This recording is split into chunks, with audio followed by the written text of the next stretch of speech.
A Fox 5 exclusive now. It has been 3 months since Loudoun County resident Sudishka Kanaki went missing while on spring break in the Dominican Republic. Her parents making the heartbreaking decision to ask the investigation to be classified as a drowning.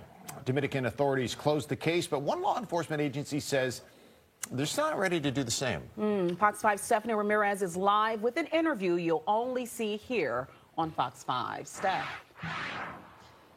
Hey, good morning, guys. And this is the Loudoun County Sheriff's Office, Sheriff Mike Chapman, who was not happy with the way that this investigation was going. So if you remember, he had sent his own detectives and they conducted their own investigation. And now, 3 months later, the sheriff, in a sit-down interview with Fox 5, says that the Dominican authorities still have not shared important evidence and information, including data that may or may not have been sent, but text messages they're looking for to see if 24-year-old Joshua Uribe did send anything after 20-year-old Sudishka Kananki's disappearance on March 6th. Now, Uribe was the last person to be seen with Sudishka.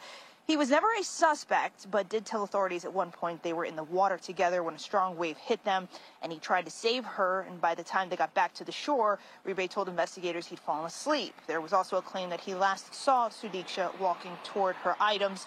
Sheriff Chapman noting that his story had changed as questioning moved along, but Loudoun County doesn't have authority to demand outstanding information. It all depends on what the DR is willing to share.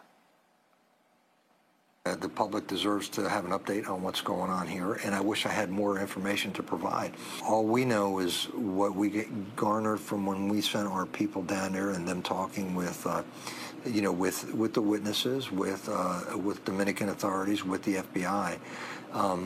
But there's still some things that are kind of outstanding that we haven't completed yet, and we'd like to complete before we actually come to any kind of a conclusion. And I don't even know that we actually will be able to do that. Now, the sheriff takes issue with DR authorities immediately presuming Kananki had drowned. He feels the more thorough investigation didn't really ramp up until their office got involved and international attention increased. Sudishka Kananki, she went missing in the early morning hours of March 6th, but the Riu Resorts communication team tells Fox 5 the DR National Police did not carry out the first interrogation of Uribe until March 8th.